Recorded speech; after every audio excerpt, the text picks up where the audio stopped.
There are many ways for you to improve your experience in ARK, whether that's through a useful tip, optimizing a resource gathering strategy, or something as simple as a quality of life hack. In this video, I'll cover 25 things you should start doing to improve your experience while playing ARK Survival Ascended. Number 1. Make a Novus farm. An Novus farm is far better than going out on a Giga or a Rex to meat run every time you need more hide. If you consistently breed and raise new Ovis, you'll have an insane amount of hide and pelt right in your base whenever you need it, as well as mutton whenever you need it. While this isn't optimal for filling feeding troughs because of the mutton's smaller stack size, going on meat runs for hide or pelt is inefficient because of the suboptimal weight that strong carnivores have. Of course, you can't always use an Ovis for every hide need you have in the game, just because it's not practical, but having an Ovis farm does really help and mitigates the amount of farming you have to go out and do, so it is nice to have. One more piece of advice I have for the Ovis farm is you want to keep it sustainable. So if you have a blueprint that costs 10,000 hide to make, go out on a couple of meat runs, get a bunch of hide, because you don't really want to spend all of your Ovis in one place. You'd like to have a lot of them in a cycle at all times to breed more of them and keep getting more hide generated. So definitely don't just neglect farming hide manually, but definitely try out the Ovis farm. At number 2, I have using chainsaws. Chainsaws are absurdly useful, as they are the best option for farming a handful of resources in the game without the need of any tames at all. Here's the list of every resource a chainsaw can farm. Every resource in the 5-star category is something that almost no creature in ARK can beat. All the 4-star resources are excellent to farm with the chainsaw as well, and the 3-star resources, while not optimal to farm with the chainsaw, are still definitely farmable by using this method. To be a little bit more general about this, manually farming is very underrated in ARK and is a very good option for a lot of use cases. Using a mining drill, for example, is an excellent choice in a lot of situations, and using a chainsaw, like I just showed you, is also really a good call. Simply flying around with a shoulder pet and an RG can be really weight efficient because of the heavy reductions that both of these creatures give to a lot of crucial resources. Number 3. Always use a sleeping bag or have a bed ready at your disposal. You should place down a bed the second that you unlock it, and bringing a sleeping bag around with you at all times is always a helpful precaution. Using them throughout a cave, for example, is also a really good way to place checkpoints for yourself, so if you end up dying while you're in the cave, you don't have to go all the way back to your base, run through the entire cave again. You can just spawn at the sleeping bag within the cave already and be way closer to where you already were. Having a bed in your base is also really important just because you don't want to respawn somewhere random after you die. You'd much rather spawn back at your base, get re-kitted up quickly, and go get your creatures and your stuff before they despawn and die. My favorite use case for the sleeping bag in ARK is definitely placing them in hidden locations in caves and using them to check the cave drops to see if there's any quality items in there.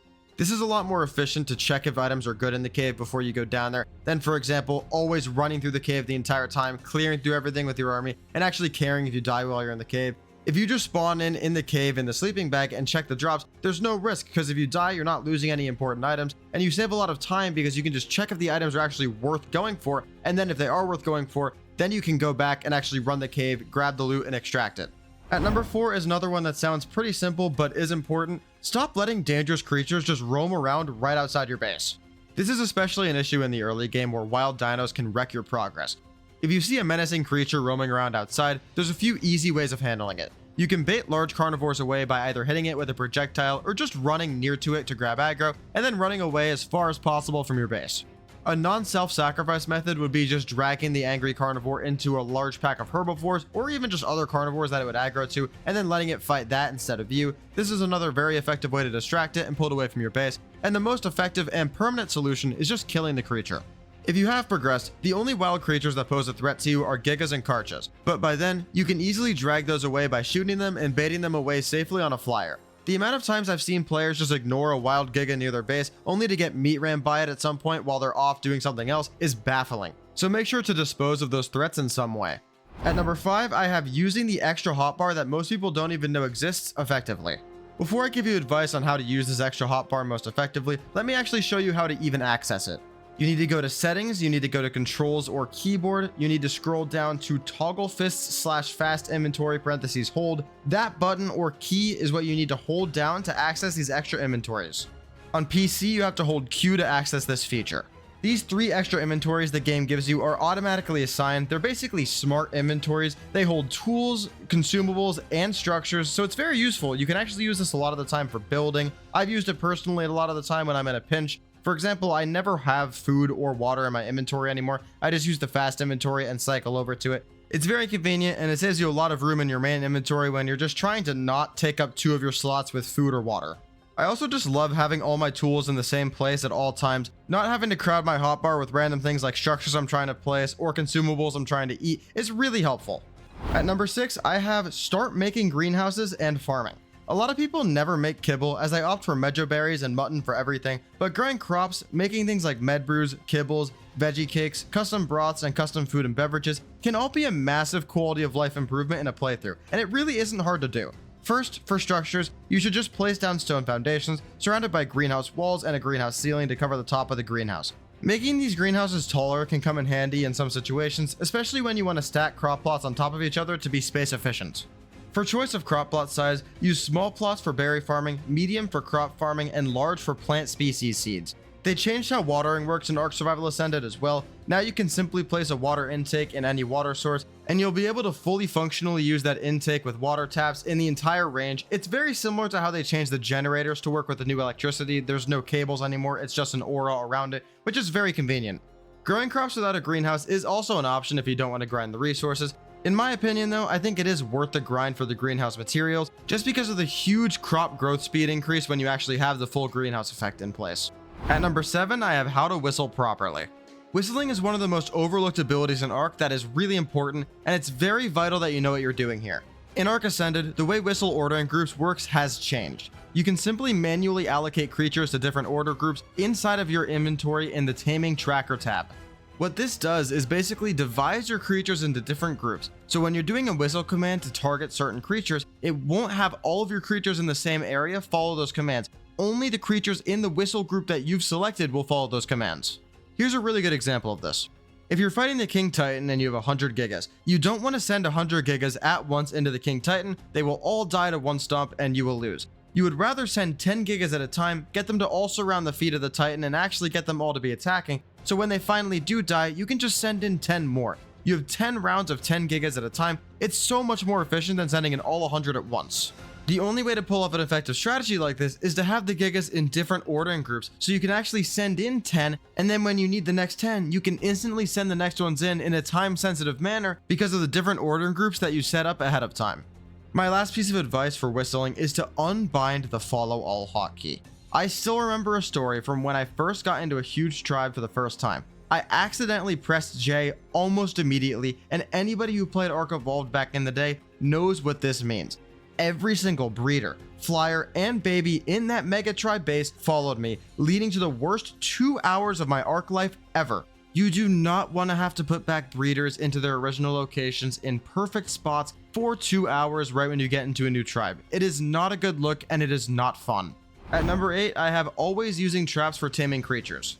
I know this seems obvious, but it's even more important now that the net gun isn't going to be back in the game for the next 6+ months.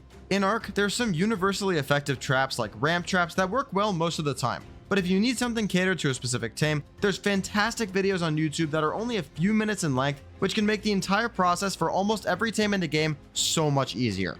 At number 9, I have filling up the Daedon's hunger bar way faster. So a couple weeks ago, I actually put this in a useless information video, but I was commented and corrected on the fact that this doesn't only work in single player, but also multiplayer, so it's definitely useful now, and I'm going to talk about it here as well.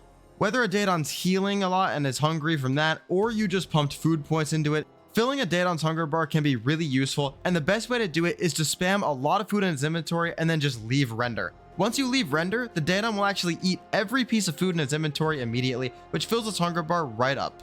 When retrieving wyvern eggs in the early game with a Pteranodon or other beginner flyer, plan an escape before you take the egg. This escape you should plan needs to involve at least one semi-large wild dino. This is so you can divert the wyvern's aggro once you are escaping with the egg. On Ragnarok specifically, even though the map isn't out yet, I'm going to talk about it because it's coming out very soon, this is very easy because there's a handful of Brontos that you can just fly right under. On Scorched Earth, I'd either look for a large bunch of bugs so the wyvern will get onto at least one of them, or just find something like a Phasalosuchus. Even though the Phasala isn't a huge creature, it's big enough to grab wyvern aggro pretty consistently from my testing, so that's what I would go with if you have one in the area. Getting a wyvern in early game is very OP, and they're also really fun to use, so it's a win-win. At number 11, I have taking advantage of the Dimetrodon passive ability because it's so overpowered in the early game. Dimetrodons basically act as an air conditioner to any nearby fertilized eggs, and if you level melee damage into your Dimetrodons, it'll actually increase the temperature regulation ability even further. They spawn mainly in the swamp, so they can be a bit tricky to find, but they're an excellent choice of air conditioner throughout the entire game because of their cost effectiveness and the fact that they're not really only exclusively good during the early game, because they're literally just as good as air conditioners the entire time for any use case. At number 12, I have using weapon traits.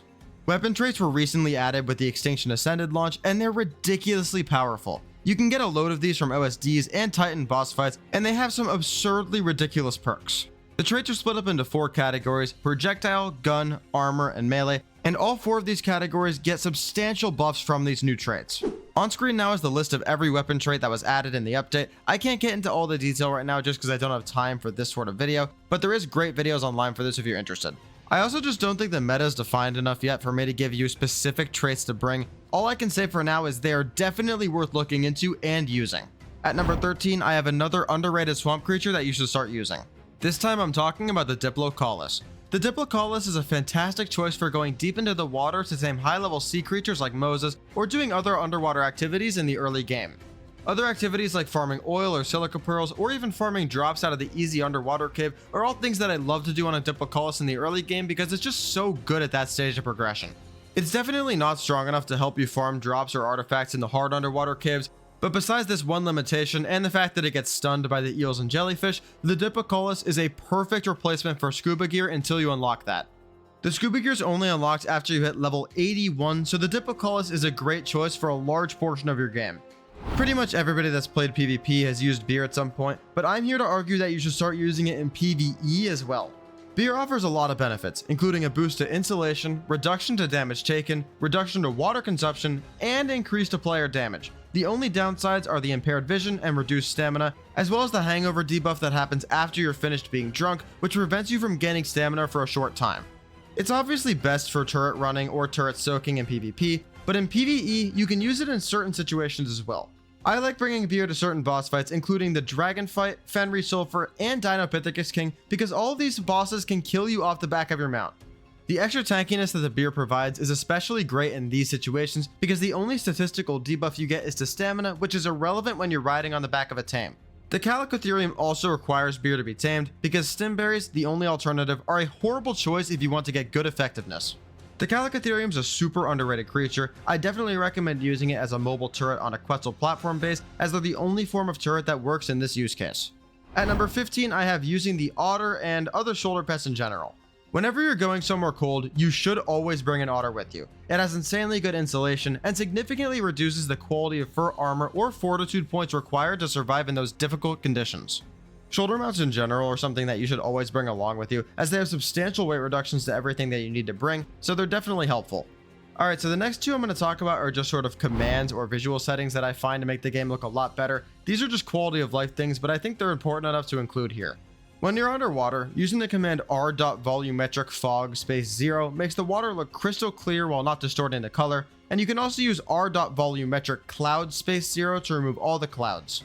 Removing clouds makes the game look a little bit better in my personal opinion, just because it makes the lighting a lot more consistent throughout, and it also improves performance substantially. One massive issue with ARK Ascended is the amount of ground clutter there is, especially on maps like Extinction, which just came out. To do a pretty good job of mitigating all of this horrible looking mess, use grass.sizescale space 0 or grass.sizescale space 0.5. This doesn't entirely get rid of all the clutter, but it helps tremendously and makes maps like Extinction a lot more playable. At number 17, I have changing certain visual settings in the actual settings menu. The settings of motion blur, camera shake, and light bloom are horrible in every scenario, especially in ARK Survival Ascended with the awful lighting, and in my opinion, you should just remove these and turn them all off. One more thing I want to mention for visual settings is INI. INI settings are a hugely relevant part of the PvP meta, and I won't get into it super in detail right now just because this video is already getting pretty long, but it is crucial that you look this up and set up your INI properly if you're trying to play PvP competitively. While INI undoubtedly makes the game look worse, you basically need it if you want to have the same level of awareness as your enemies, which is crucial in PvP. Another thing you should start doing is farming underwater. Underwater farming is very viable, but most players just completely neglect it. Dunkleostis farms an incredible amount of metal and oil, and on maps like the center especially, there's so much loot in the center oceans that you don't even realize is there. It's really densely compact, very easy to farm, and the Dunkleostis has a crazy high weight stat, so farming here is very efficient. On screen now you'll see the coordinates of the best areas on the center to farm underwater if you want to try it out. At number 19, I have farming loot drops. Getting really great pre-crafted armor, weapons, and saddles, as well as great blueprints to craft unlimited amounts of these crucial items is something that I think every survivor should spend time on. While it's definitely not for extremely early game situations, using it in the mid to late game on your way to progressing to completion of a map is extremely useful and saves a ton of time in the long run. The math breaks down like this. If you spend a lot of time crafting a really high quality long neck rifle, you'll spend so much less time in the long run crafting extra trank darts to use with it because it gets more value out of every shot it ever takes than a lower tier rifle. At number 20, I have prioritizing versatile tames. Make sure the creatures that you target for high level taming and breeding are multi-purpose creatures, especially in the early game. Creatures like Therazinos are good for all sorts of harvesting applications, as well as being a viable choice for almost every boss fight in the game. So these are the sort of creatures you want to target when you're talking about doing high level breeding, putting a lot of investment into a certain creature line, or even just looking for high level creatures to tame. More versatile creatures include the RG, farming creatures like the Anki and the Magmasaur are great to invest into as well. Basically what I'm saying is don't look for a perfect parasaur on the beach when you could be spending that time going for really high level flyers, farmers, or versatile creatures that can fight bosses. On top of adding weapon traits to ARK Ascended, they also added creature traits. Creature traits are exceptionally useful, and to start diving into how these work, you need the gene scanner engram from Aberration Ascended. These operate pretty similarly to the weapon traits as they act on a percentage, so they are really valuable regardless of where you are in the game, and they're definitely something that you should be thinking about and taking advantage of. I'm yet again not going to get into every specific trait, but on screen now you can see every single one of the traits available to your creatures, and you'll notice a little bit of a difference here compared to the weapons. The wider variety of traits for creatures in comparison to weapons makes a lot of sense to me just because there's more you can do to change a creature than there is for you changing armor or weapons. The other major difference here is that there's a lot more negative traits for these creatures than there are negative traits for the weapons, which I actually think is a little better. It makes it so that you can get punished if you're not using the gene scanner. The obvious issue here is that it's DLC required, but besides that, it is a cool concept. At number 22, I have using rare flowers to tame passive flea creatures with ease. When you consume rare flowers, you actually get an effect on you that aggroes passive flea creatures around you, which makes taming certain evasive dinos so much easier. The best example of this is definitely the Tapajara. It's amazing against the Tapajara especially because they're so quick while not being able to damage you very well, so even if they are aggro to you for a while as you knock one out, you're not going to take that much damage, and it's way easier than trying to stop it from fleeing. At number 23, I have always bringing a fly around with you. Having the ability to escape any encounter by flying away is invaluable in so many different scenarios throughout the game, as most threats in ARK can be easily avoided by flying away. Of course, don't bring a cryoed flyer into a dangerous cave, as it's useless even if you were to get in trouble, but for any exploration allowing a flyer to be used, have one on you. There's no reason not to bring one. Even if the flyer you're bringing is a low-level Pteranodon, it's way better than nothing and can save you in so many scenarios. At number 24, I have farming tech dinos. Farming tech dinos is extremely efficient. Tech dinos were re-added into the game with the recent extinction release, and they're a very easy source of metal, electronics, oil, and crystal. When I say farm tech dinos, I don't necessarily mean go out of your way looking for them, just kill them whenever you see them. This advice also applies to the defense units and the enforcers in the sanctuary, as those are also an excellent source of resources. And finally, number 25, if you're new to ARK, just explore. Explore the game. The map has so much to offer, there's so many maps to explore, and there's literally hundreds of creatures in the game that you should try out. Tame everything, explore everything, don't worry about min-maxing the game because you're new. This is the most fun you're ever going to have in ARK when you're discovering everything. I've played thousands of hours of the game, and my favorite hours were undoubtedly the first 200.